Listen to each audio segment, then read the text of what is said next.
संध्या का समय था जब राजपुर राज्य के सेनापति मंगल सेन, प्रधानमंत्री बास बहादुर और राजकीय कोष के खजांची कुबेर दत्त ने एक साथ राजपुर के राजा पद्मावत के कक्ष में प्रवेश किया और बोले, महाराज, क्या हम लोग अंदर आ सकते हैं? आइए आइए आइए, आज आप तीनों एक साथ, क्या माजरा है?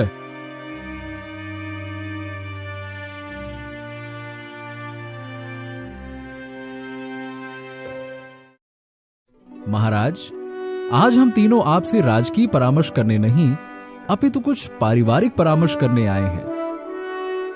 अच्छा, बताओ क्या बात है? महाराज, बचपन से हम तीनों मित्र रहे हैं। इस आपसी रिश्ते को हम तीनों पारिवारिक संबंधों में परिवर्तित करना चाहते हैं, ताकि हमारे बाद भी हमारी आने वाली पीढ़ी में आपस में संबंध बना रहे।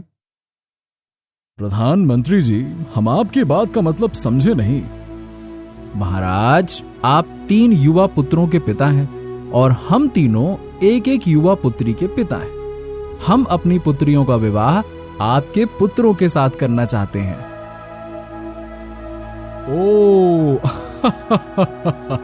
तो ये बात है। महाराज प्रसन्न होते हुए उन तीनों से बोले, मुझे आप तीनों का यह प्रस्ताव स्वीकार है।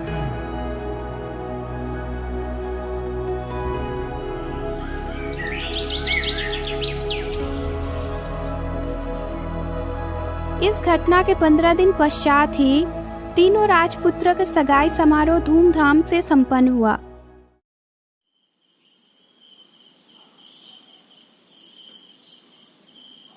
उसी रात को प्रधानमंत्री, सेनापति और खजांची में गुप्त मंत्रणा हुई।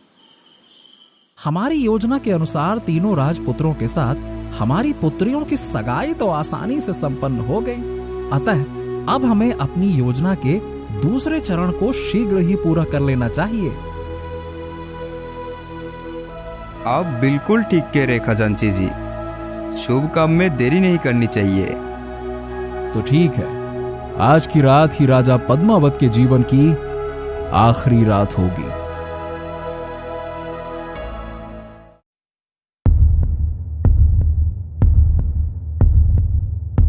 हरी, यदि तुम मेरा काम कर दो तो मैं तुम्हें मुंह मांगी दौलत दूंगा। बोलो। क्या सच में? मुंह मांगी दौलत पाने के लिए तो मैं कुछ भी करने के लिए तैयार हूँ। कहिए, मुझे क्या करना होगा? इस पुड़िया में अत्यंत घातक विष है। इस विष को महाराज के दूध में मिलाकर देना होगा। बोलो। ये सोचकर हरी कुछ सोच में पड़ गया और फिर बोला, प्रधानमंत्री जी, मैं आपका ये कार्य करने को तैयार हूँ। तो जाओ, महाराज के दूध पीने का समय हो गया है। उन्हें विष वाला दूध देना है ना? जाओ जाओ जाओ जाओ।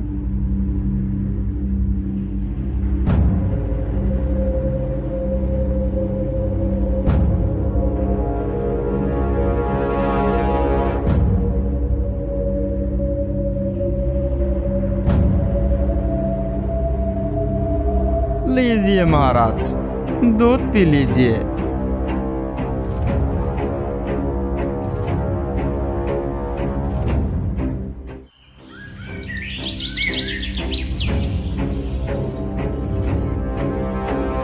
सुबह होने पर जब दास दासी उसके कक्ष में आई और शीघ्र पद्मावत के मृत्यु का समाचार सारे राजपुर में आग की तरह फैल गया। ये समाचार सुनकर इधर प्रधानमंत्री खजांची और सेनापति खुशी से झूम रहे थे। अब पद्मावत मर गया। अब हमारी योजना बिना किसी विघ्न के पूरी हो जाएगी।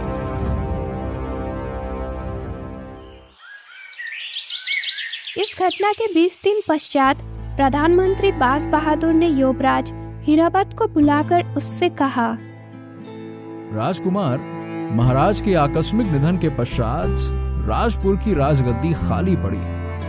तुम महाराज के बड़े पुत्र हो, इसलिए अब तुम्हें ही राजपुर की राजगद्दी संभालनी है। इसलिए मैं चाहता हूं कि राजगद्दी पर तुम्हारे बैठने से पहले ही मेरी पुत्री मंजरी के साथ तुम्हारा विवाह हो जाए ताकि तुम सपत्नीक राज दरबार में बैठो। तो इस कार्य में रुकावट क्या है प्रधानमंत्री जी? मैं आपकी पुत्री के साथ आज ही विवाह करने को तैयार हूं। राजकुमार, रुकावट आपकी ओर से नहीं अपितु मेरी पुत्री मंजरी की ओर से है। क्या मतलब प्रधानमंत्री जी? राजकुमार, मेरी पुत्री मंजरी बहुत जिद्दी है। उसकी जिद है कि जब राजकुमार हीरावत किसी दूसरे राज्य में जाकर वहां से उसके लिए कोई अनोखी चीज नहीं लाएंगे, तब तक वो राजकुमार के साथ विवाह नहीं करेगी। ओह, ये तो बड़ी विचित्र जिद है मंजरी की। फिर कुछ सोचकर उसने प्रधानमंत्री से कहा, ठीक है प्रधानमंत्री जी, अब मैं मंजरी की जिद को पूरी करने के पश्चात ही उसके साथ विवाह करूंगा। प्रधानमंत्री जी, मैं आज ही दूसरे राज्य के लिए राजपुर से प्रस्थान कर दूंगा। राजकुमार, मैं आपसे एक और विनती करना चाहता हूं। हाँ, कहिए प्रधानमंत्री जी। राजकुमार, तुम अपने राज्य से पहली बार दूर किसी दूसरे राज्य में जाओगे, इसलिए आप अपने साथ अपने छोटे भाइयों जय रावत और नीलावत को भी लेते जाओ। 1 से 2 और 2 से 3 भले होते हैं। हाँ, कह तो आप ठीक रहे हैं प्रधानमंत्री जी। आपका कहना मानकर मैं जय रावत और नीलावत को भी साथ लेते जाऊंगा। धन्यवाद। मुझे इस बात की खुशी है राजकुमार कि आपने मेरा सुझाव मान लिया। उसी दिन हीरावत, जयरावत और नीलावत राजपुर से दूसरे राज्य जाने लगे। वे अभी प्रस्थान करने ही वाले थे कि युवराज रुकिए। फिर प्रधानमंत्री, सेनापति और खजांची अपने अपने हाथों में पकड़ी संदूक तीनों राजकुमारों को देते हुए बोले, राजकुमारों, तुम तीनों परदेश जा रहे हो। यहाँ से चलकर ना जाने तुम्हें कहाँ भोजन मिले। हमारी पुत्रियों ने तुम्हारे लिए लड्डू बनाए हैं। लो, इन्हें रख लो। राह में भूख लगने पर इन्हें खा लेना। राजकुमार होते हुए हम आपसे एक बात कहना चाहेंगे। हम शीघ्र ही स्वदेश वापस लौट आएंगे। तब तक आप तीनों को राजपुर का राजकाज संभालना होगा। आप फिक्र न करिए राजकुमार, आपकी अनुपस्थिति में हम तीनों राजपुर का पूरा ध्यान रखेंगे।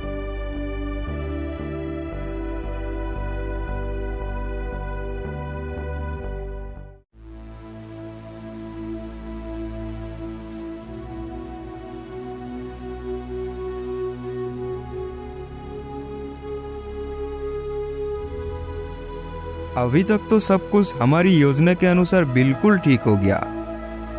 प्रधानमंत्री जी, अब आगे क्या करना है?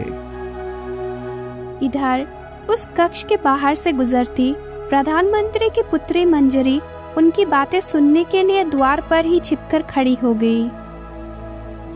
मेरे दिमाग में एक योजना आई है।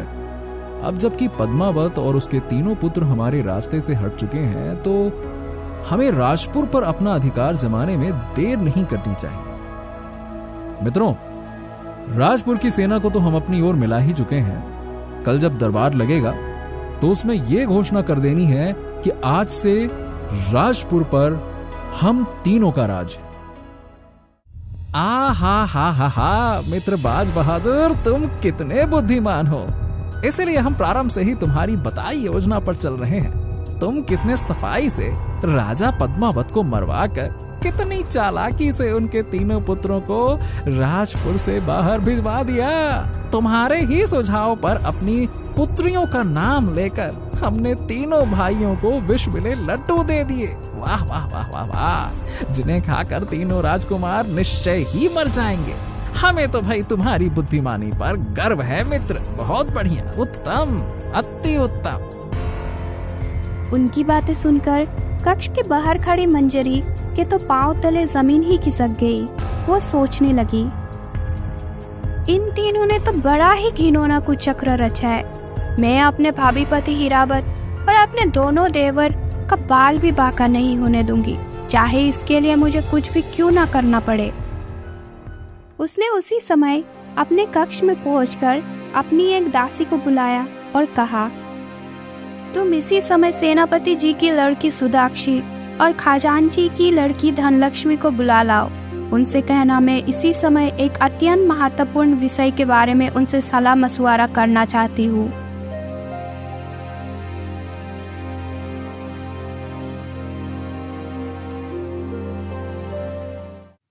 बहन मंजरी, हम दोनों को तुमने इस समय कैसे याद किया है?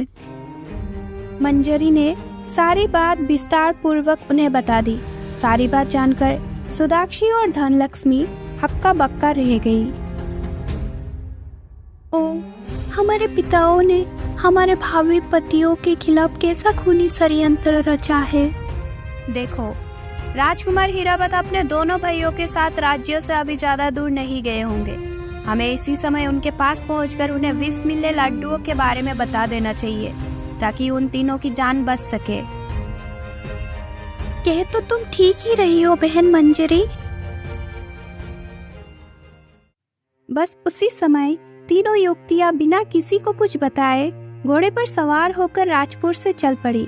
इधर तीनों राजकुमार घोड़े पर सवार होकर आगे ही बढ़ते चले जा रहे थे। हाँ भैया, हम काफी थक चुके हैं, चलो थोड़ी देर रुककर विश्राम कर लेते हैं। और वे तीनों पेड़ के नीचे विश्राम करने लगे।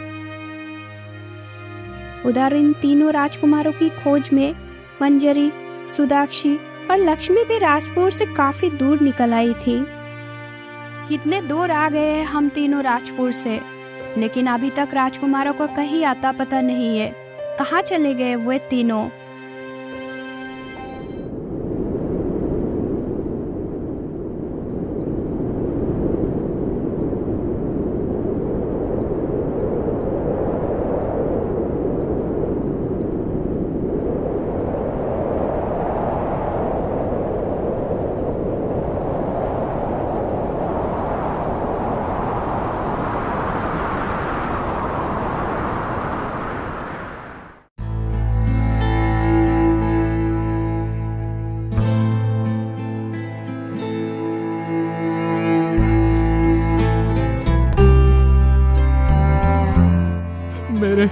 मेरे दोनों भाई मुझसे बिछड़ गए। अब मैं उन्हें कहाँ ढूंढूं?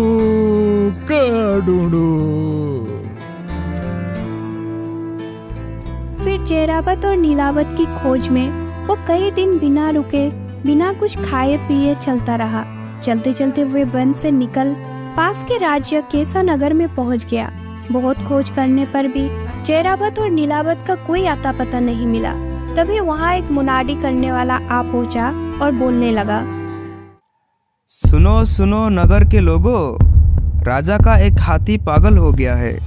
वह कई दिन से कुशानगर में उत्पात मचा रहा है। महाराज का कहना है कि जो आदमी उस हाथी को मारेगा उसे वे आधा राजपाट दे देंगे।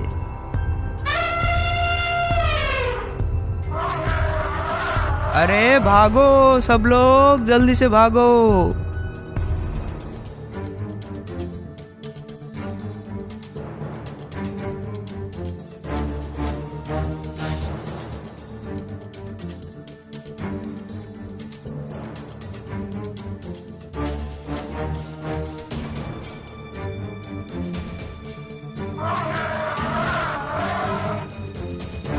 ये क्या?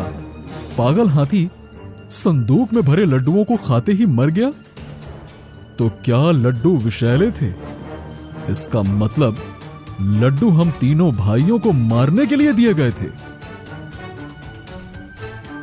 फिर वो पेड़ से नीचे उतर गया।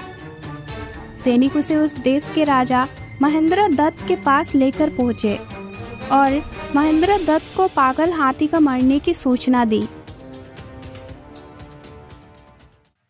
युवक, तुमने पागल हाथी को मारकर हम पर बहुत बड़ा उपकार किया है और मैं अपनी की हुई घोषणा के अनुसार अपने राज्य का आधा हिस्सा तुम्हें उपहार में देता हूँ। महेंद्र दत्त अभी इतना ही कह सका था कि बाहर से आवाज आई, पिताजी महाराज जरा सुनिए।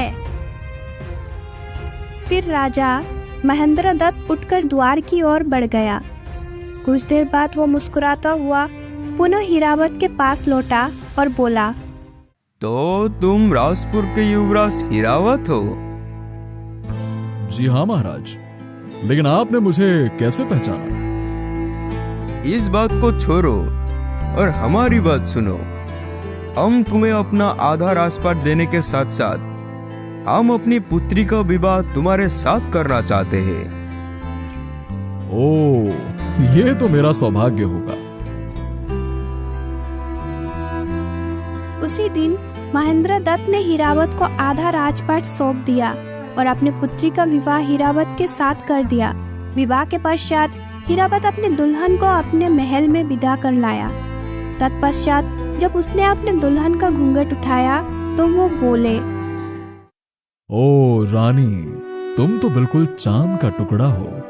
ये तो मेरी किस्मत थी जो तुम मुझे मिल गई। स्वामी, जानते हो मैं कौन हूँ? तुम मेरी पत्नी और राजा महेंद्रदत्त की पुत्री हो। और कौन? स्वामी, मैं महेंद्रदत्त की पुत्री नहीं, अपितु राजपुर के प्रधानमंत्री बाज बहादुर की पुत्री मंजरी हो। क्या तुम प्रधानमंत्री बाज बहादुर की पुत्री मंजरी हो? वही मंजरी जिसके साथ हमारी सगाई हुई थी? आपने ठीक पहचाना स्वामी। ओह, तब तो वो विष भरे लड्डू अपने पिता के हाथों तुमने ही मुझे पहुंचाए थे। तुम उन विष भरे लड्डुओं को मुझे खिलाकर क्यों मारना चाहती थी? स्वामी, मैं भले अपने सुहाग को क्यों मारना चाहूंगी? वो सब तो मेरे पिता और उनके दोनों साथियों की चाल का एक हिस्सा था। फिर मंजरी ने सारी बात विस्तार पूर्वक राजकुमार हीरावत को बता दी।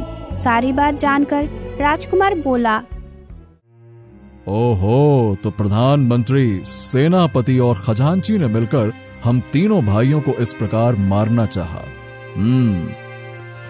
लेकिन मंत्री, मुझे एक बात समझ नहीं आ रही कि तुम यहाँ राजा महेंद्रदत्त के पास कैसे पहुंची?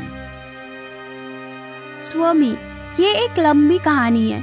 आपकी और आपके दोनों भाइयों की खोज में मैं जब सुदाक्षी और धनलक्ष्मी के साथ वन में पहुंची तो तेज आंधी में सुदाक्षी और धनलक्ष्मी से बिछड़ गई और घोड़े से गिरकर बेहोश हो गई। जब होश में आई तो मैं कुशानगर के राजमहल में थी। हुआ यूं कि वन में भ्रमण करते हुए राजा महेंद्रदत्त की दृष्टि मुझ पर पड़ी। वे मुझे उठाकर अपने महल में ले आए। राजा महेंद्रदत्त क्योंकि निसंतान थे, इसीलिए उन्होंने मुझे अपनी पुत्री बना लिया। उस दिन पागल हाथी को मारकर जब तुम सैनिकों के साथ राजा महेंद्रदत्त के पास पहुंचे थे तो मैं कक्ष के बाहर खड़ी तुम्हें देख रही थी। मैंने तुम्हें देखते ही पहचान लिया था, इसीलिए मैंने आवाज देकर राजा महेंद्रदत्त को कक्ष से बाहर बुलाकर उनसे कहा कि मैं तुम्हारे साथ विवाह करना चाहती हूँ। ओह, तो तुम्हारे कहने पर ही राजा महेंद्रदत्त को पता चला होगा कि मैं राजपुर का युवराज हीरावत हूँ, है ना? हाँ स्वामी, मैंने ही उन्हें ये बात बताई थी। इधर होश में आने पर जयरावत भी हीरावत और नीलावत की खोज में निकल पड़ा था। चलते चलते वो जंगल के बीच पर बनी एक झोपड़ी के समीप जा पहुंचा। हाँ, बहुत थक गया हूँ। वहां बैठकर संदूक में रखे लड्डुओं को खाकर अपनी भूख भी शांत कर लूंगा।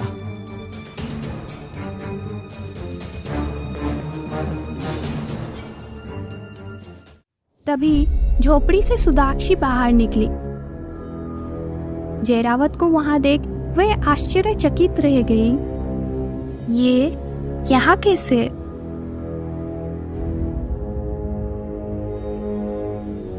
ठहरो, लड्डुओं को ना खाना। ये सुनकर मुंह की ओर जाता हुआ हाथ जयरावत ने रोक लिया और चौंक कर सुदाक्षी की ओर देखा। क्या बात है, तुमने मुझे इस प्रकार लड्डू खाने से क्यों रोका? इन लड्डुओं को ना खाओ, ये विष से भरा है। क्या? तुम्हें इस बात का कैसे पता? तब उसे सुदाक्षी ने अपने और अपने पिता के षड्यंत्र के बारे में विस्तार पूर्वक बताया। सारी बात जानकर वो बोला, ओ, तो प्रधानमंत्री खजांची और तुम्हारे पिता ने हमें मारने की साजिश रची थी, लेकिन तुम यहां कैसे आई? आंधी में मेरा घोड़ा एक नदी में गिर गया था। तब मैं नदी में बहती हुई आ निकली थी और इस झोपड़ी में रामू नाम का एक बूढ़ा मछुआरा रहता है। उसी ने मुझे नदी में से बाहर निकाला और मुझे बेटी बनाकर अपने पास रख लिया। ओ, हाँ, अब आओ झोपड़ी में चलो, मैं तुम्हारे लिए भोजन का प्रबंध करती हूँ।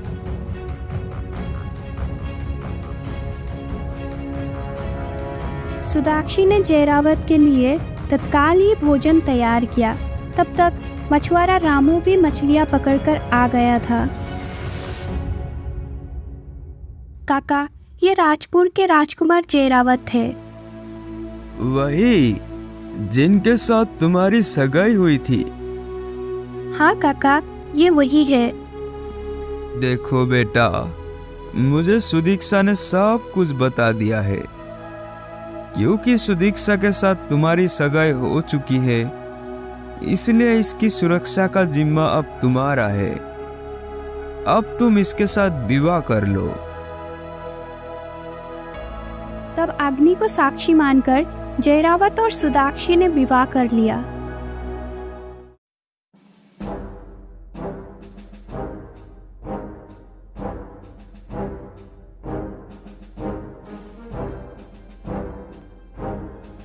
ठहरो, कौन हो तुम?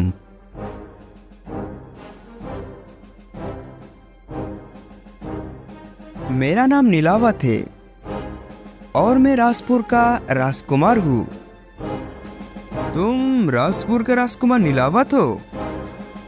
हाँ, लेकिन आप कौन है? तुम्हें इस बात का पता अभी चल जाएगा। आओ मेरे साथ।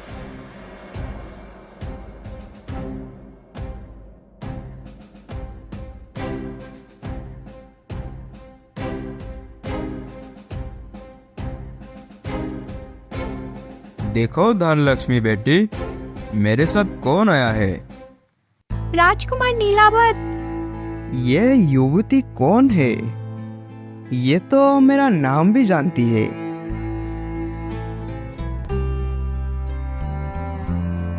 बेटा, कई दिन पहले अंधी में भटकती हुई ये धनलक्ष्मी इस खंडर में आ पहुंची थी।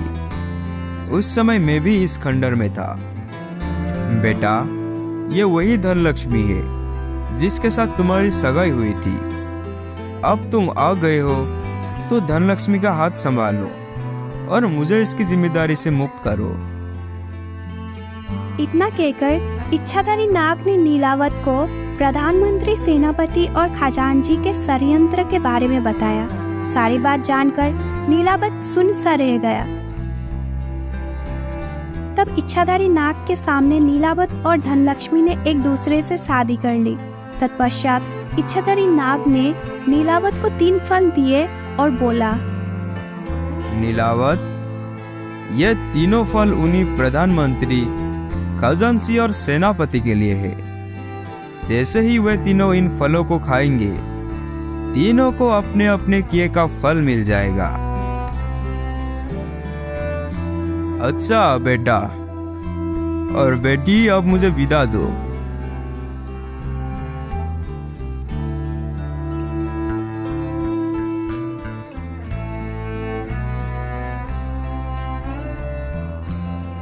नीलावत और धनलक्ष्मी वहां से राजपुर की ओर चल पड़े।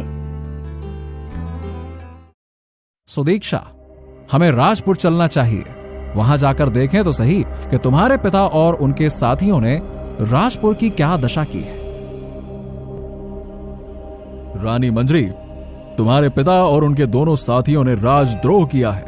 मुझे उनको इसकी सजा देने के लिए राजपुर जाना होगा। स्वामी, मैं भी आपके साथ राजपुर चलूंगी।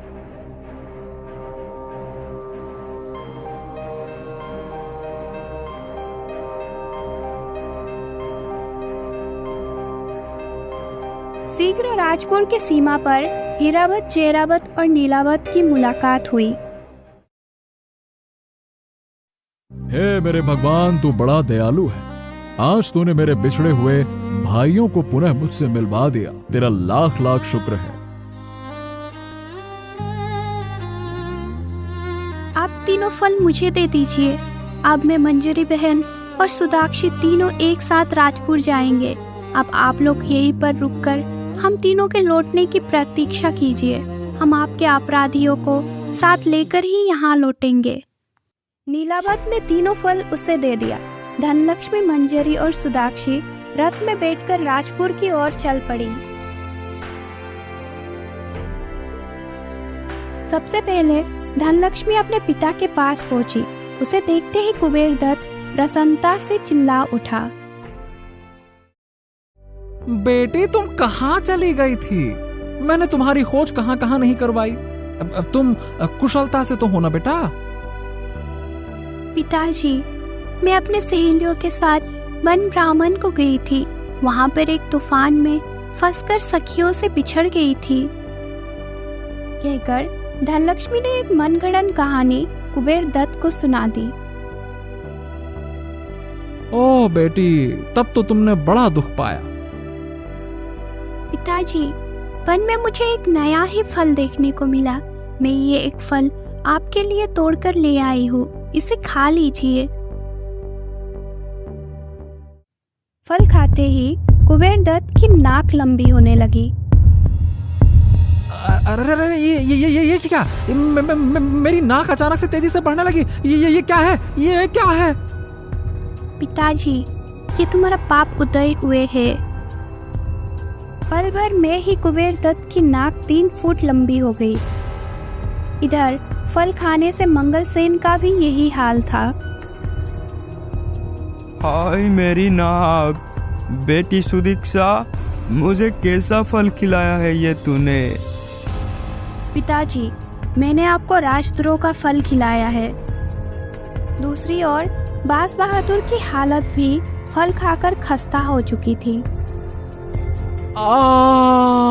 मेरी नाक के बोझ से मेरा माथा फटा जा रहा है। ये नाक। पिताजी, आपका माथा नाक के बोझ से नहीं, अपितु पाप के बोझ से फटा जा रहा है। बेटी, मुझे इस विपदा से छुटकारा दिलाओ, नहीं सहा जाता। नहीं, अब आपकी नाक ऐसे ही रहेगी। प्रधानमंत्री, सेनापति और खजांची को राजद्रोह के अद्भुत सजा मिल चुकी थी। तीनों अपने नाक के वजन से दुखी हुए जा रहे थे। तब मंजरी, सुदाक्षी और धनलक्ष्मी अपने अपने पिताओं को लेकर राज्य के सीमा पर पहुंची। जानते हो पिताजी, इस खेमे के अंदर कौन है? इसके अंदर राजपुर के भाभी राजा हीरावत अपने दोनों भाइयों जयरावत और नीलावत के साथ है। ये कैसे हो सकता है? वो तीनों तो कब के विष भरे लड्डू खाकर मर गए होंगे। आप लोगों ने ऐसा ही चाहा था, पर वे तीनों जीवित है और अब आप तीनों की पुत्रियों के पति भी है।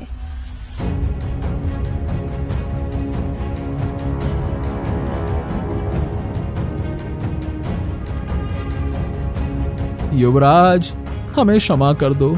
हमने तुम्हारे साथ बहुत अन्याय किया।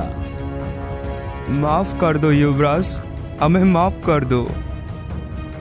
तुम तीनों राजद्रोही हो। तुमने सत्ता के लालच में आकर घोर अपराध किया है। तुम्हें तुम्हारे किए हुए की सजा बढ़ी हुई नाक के रूप में मिल चुकी है। अब जाओ और इसी समय इस राज्य से दूर चले जाओ। अगर तुम फिर कभी राजपुर के आसपास भी दिखाई दिए तो अच्छा नहीं होगा।